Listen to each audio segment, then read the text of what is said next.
माते, माते, माते, माते, माते, माते। क्या हुआ पुत्र? इतने व्याकुल होकर मुझे क्यों पुकार रहे हो? रोक लीजिए अपने क्रोध की अग्नि को माते, रोक लीजिए अपने प्रतिशोध की ज्वाला को, अन्यथा पृथ्वी पर अनर्थ हो जाएगा। अनर्थ? कैसा अनर्थ? कौन से अनर्थ की बात कर रहे हो तुम?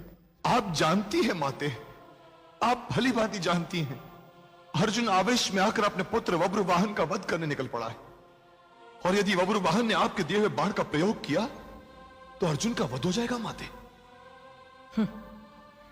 यह तो होना ही था पुत्र। मैंने वज्रवाहन को वो बाण इसीलिए तो दिया था। परंतु अर्जुन मेरे शरीर, मेरी आत्मा का अंश है माते।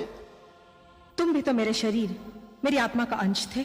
परंतु माते, मैं अर्जुन का वध होते नहीं देख सकता। किंतु मुझे तो तुम्हारा वध होते देखना पड़ा था। मैं कितनी बार आपसे कह चुका हूं माते, मैं अर्जुन के हाथों मरना चाहता था। वो सब मेरी इच्छा से हुआ था माते। परंतु मेरी इच्छा से तो नहीं हुआ था। मैं तो तुम्हें किसी के हाथों मरते हुए नहीं देखना चाहती थी। मैं अर्जुन को क्षमा कर चुका हूं माते। परंतु मैंने उसे क्षमा नहीं किया। क्यों? क्यों अकारण आप हट कर रही हैं माते? भुला दीजिए इन बीती बातों को। यदि एक माता के लिए अपने पुत्र की मृत्यु के दुख को भुलाना संभव होता तो संसार माता की पूजा नहीं करता। कोई भी किसी भी दुख को भुला सकता है, परंतु एक माता अपने पुत्र की मृत्यु के दुख को नहीं भुला सकती। मैं झोली फैलाकर आपके सामने दया की भिक्षा मांगता हूं माते, मुझ पर दया कीजिए। क्या चाहते हो तुम?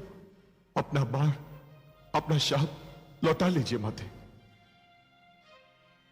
वो बाण और शाप मैं दे चुकी हूं।